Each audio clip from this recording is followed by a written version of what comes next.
The message came on a quiet Tuesday night. Suzanne had just finished eating her dinner of rice and stew when a Facebook notification popped up on her phone. The name was unfamiliar. Good Luck Obiako. His profile picture showed a well-dressed man in a suit, standing in front of a sleek black car. At first, she thought it was just one of those random messages that flooded social media. But something about the way he greeted her made her pause. "Hello, beautiful. I've seen your pictures. You seem like someone I'd love to know." She smiled shyly, reading the message again. He looked Igbo, just like her. She clicked on his profile. Malaysia. Anambra State. A few mutual friends. Maybe he was real. Out of curiosity, she replied. From that day, their chats became regular. He called her every morning and night. He sent airtime. He made her laugh. Slowly, he became a part of her daily life. Her heart, once guarded, began to open. She didn't know it yet, but that single reply would lead her down a path filled with love, lies, prison bars, and secrets buried too deep. Within 3 months, Suzanne was already in love. Good Luck was charming, rich, and romantic. He sent her flowers through a delivery company. He always made time to talk, even with the time difference between Nigeria and Malaysia. He told her stories about his business, but never gave full details. When she asked what exactly he did for a living, he would laugh and say, "Baby, don't worry. I'm just into import and exports. You won't understand." Suzanne didn't push it. She was enjoying the attention. Her friends noticed the glow on her face and the new iPhone she started using. One friend, Amaka, was particularly curious. "Suzanne, this your Good Luck is really spending money on you. What does he really do?" But Suzanne waved her off. "He's just a businessman. Leave me alone, Amaka." The truth was, even she didn't really know. She only knew one thing: she was in love. And when Good Luck told her he was flying to Nigeria for their traditional marriage, she was over the moon. Good Luck arrived in Nigeria like a prince. He came with expensive clothes, gold chains, and wads of dollars. He didn't just meet Suzanne's family, he showered them with gifts. Suzanne's father was impressed. Her mother danced around the compound with joy. The traditional introduction and marriage happened quickly. The food, the music, the decorations, everything was beautiful. Suzanne felt like the luckiest woman in Anambra. They spent 2 weeks together before Good Luck returned to Malaysia. In that short time, he spoiled her with money and attention. He bought her new clothes, gave her money to give to her parents, and even promised to open a boutique for her. She moved into his family's house after he left. His mother and sisters welcomed her warmly. A few months later, she found out she was pregnant. Everyone celebrated, but deep inside her, that small voice whispered again, "What exactly does this man do?" Suzanne ignored it. She believed in love, and she believed in her husband. Suzanne gave birth to a healthy baby boy. The child looked just like the father, light-skinned, round eyes, and that same smile. They named him Chibuikem, meaning God is my strength. Life seemed perfect. The in-laws were proud. Suzanne, now a mother, focused on taking care of her baby while waiting for her husband to return. But Good Luck was busy living a flashy life in Malaysia. On social media, he posted photos in luxury cars, clubs, and high-rise apartments. Suzanne would comment and message him, but he often ignored or replied late. She didn't complain. She believed he was working hard for their future. One day, Good Luck called and said, "Baby, pack your things. I'm buying your tickets. You and our son are coming for a short holiday in Malaysia." Suzanne was overjoyed. Her dream was coming true. Amaka, her friend, pulled her aside. "Suzanne, are you sure about this trip? Something doesn't feel right. You still don't know what this man really does." Suzanne replied with a soft smile, "Amaka, he's my husband." But Amaka's warning would soon become a prophecy. With a heart full of hope, she packed a few things for herself and her baby, carefully including the bag her husband had asked her to bring. Smiling softly, she boarded the plane, unaware of the storm that awaited her. Suzanne was arrested at the airport. She had barely stepped off the plane when security surrounded her.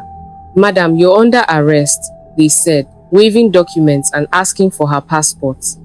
Confused and terrified, she clutched her baby tightly. "Why? What did I do?" she cried. The officers didn't answer. They took her into custody.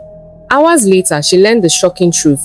Her luggage, the one her husband told her to bring, had illegal substances hidden in secret compartments. She fainted. When she woke up, she tried calling Goodluck. His number didn't go through. She messaged him. Nothing. It was like he vanished. Days passed, then weeks. The embassy got involved. She told them over and over again that she didn't know about the drugs, that it wasn't her, but the evidence said otherwise. Goodluck never showed up. He abandoned her and the baby. The court trial was swift.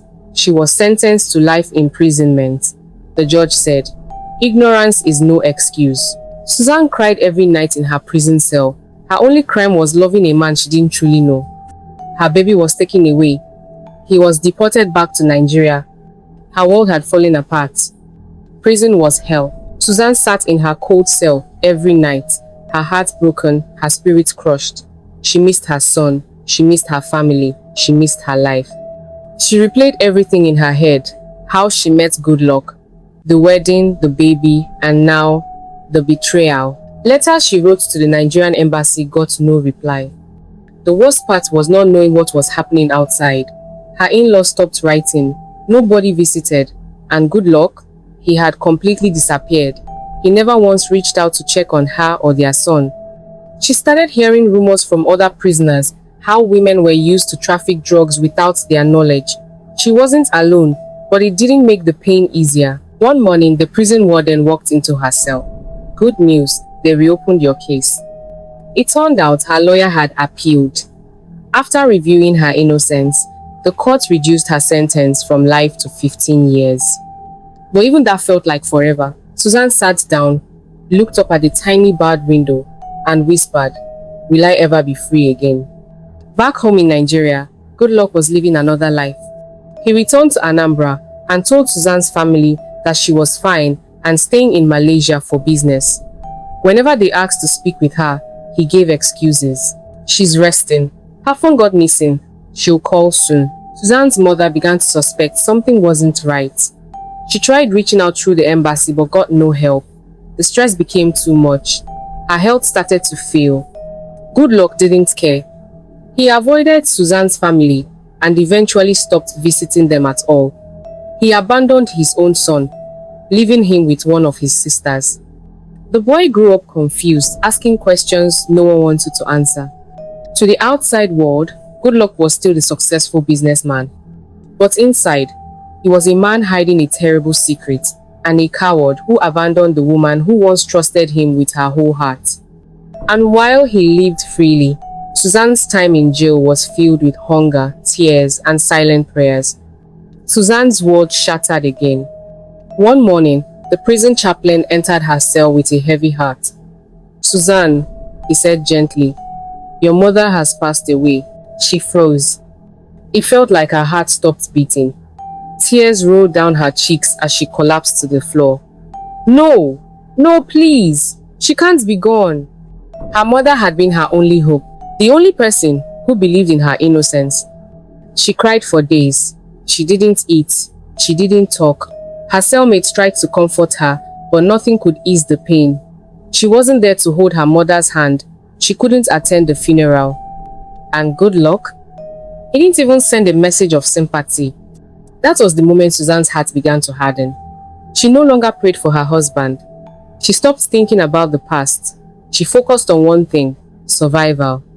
And maybe, just maybe, freedom. 10 years passed.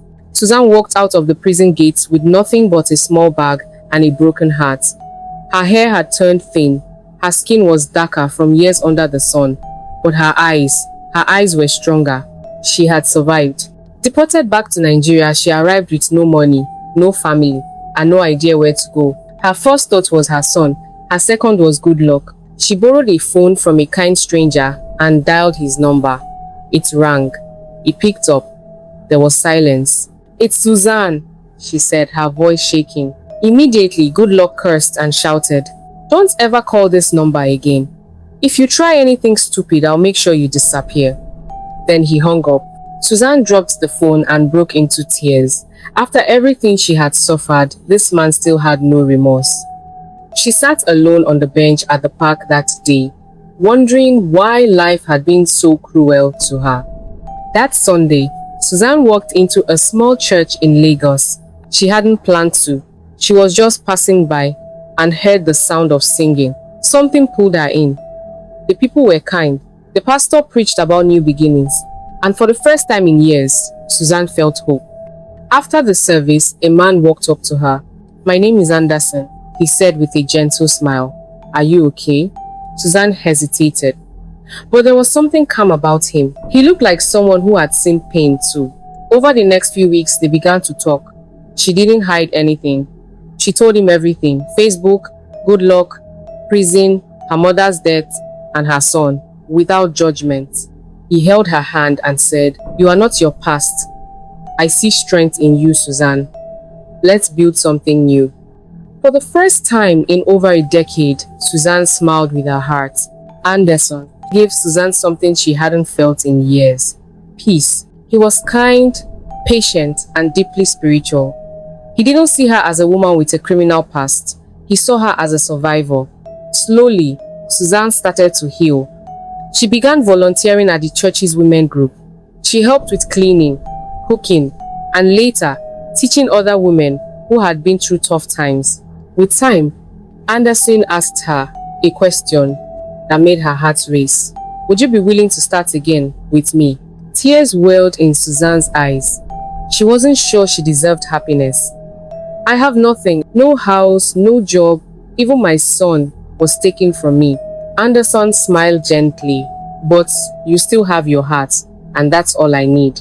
They got married in a small but joyful ceremony. No fancy clothes, no expensive venue, just two souls who had been through fire, now holding each other in the rain. Suzanne was no longer the broken woman the world left behind. She was rising again. Married life with Anderson was simple, and that's exactly what Suzanne needed. They rented a small apartment in the outskirts of Lagos. Anderson worked as a tailor, while Suzanne joined a local women's cooperative that trained widows and single mothers in making handmade crafts. She found healing in the quiet moments, planting vegetables behind their house, praying every morning, singing at church. At night, Annie would hold her close and whisper, "You're safe now." But Suzanne still thought of her son.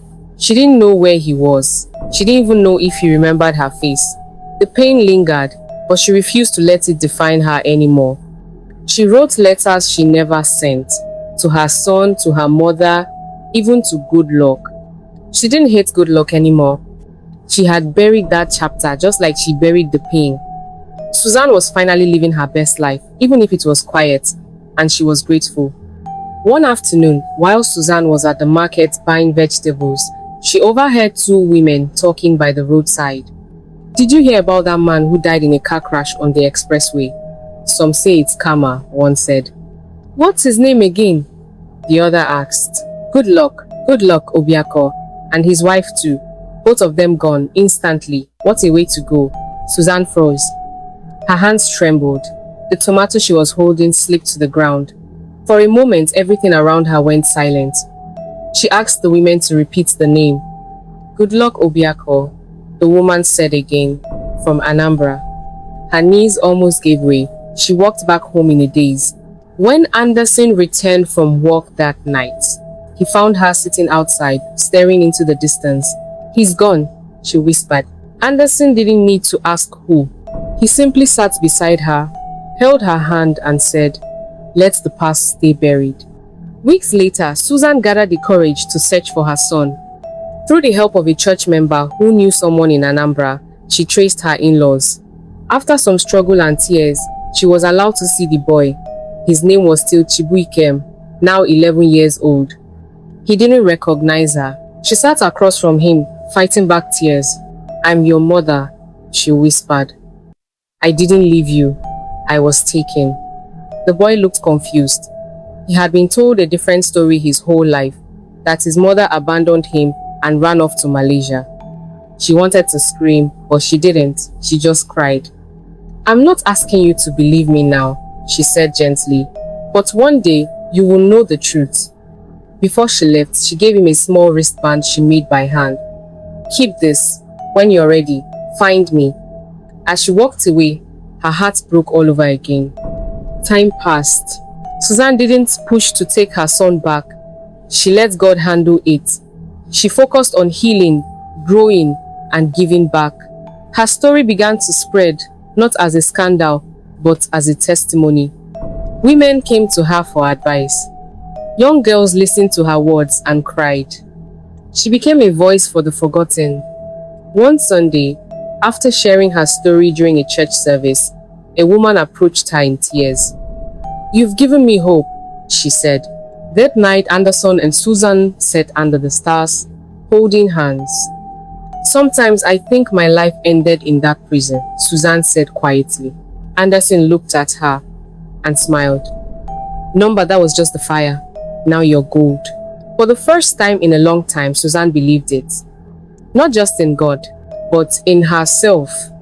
Suzanne's story caught the attention of a journalist who visited the church for a community event.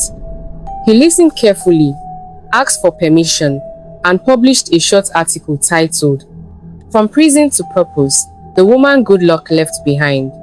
The article went viral in local circles. People were shocked. Many remembered Good Luck as a flashy businessman who once lived large in Malaysia and returned to Nigeria with wealth. Few knew how he made his money. Even fewer knew the pain he left behind. Suzanne was invited to speak at a women's conference in Abuja. With trembling hands and a steady heart, she told her story in full for the first time on stage. The hall was silent. When she finished, the entire crowd stood up and clapped.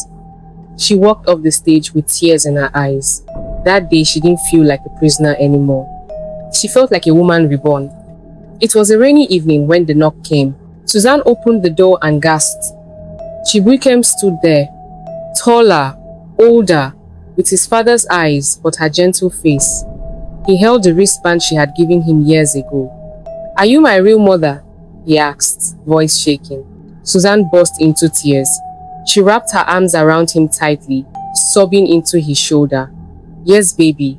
Yes, I am." They sat and talked for hours. He had run away from his father's sister's house, tired of the lies and confusion. He had found the article online and followed the address given in the comment section. That night, Chibuikem slept in his mother's arms for the first time in over a decade. Suzanne stayed awake, staring at his face. She had lost so much, but in that moment she felt like she had gained everything back. Chibuikem chose to stay. He joined Suzanne and Anderson quiet life. At first, he was angry. He had questions. He had moments of sadness.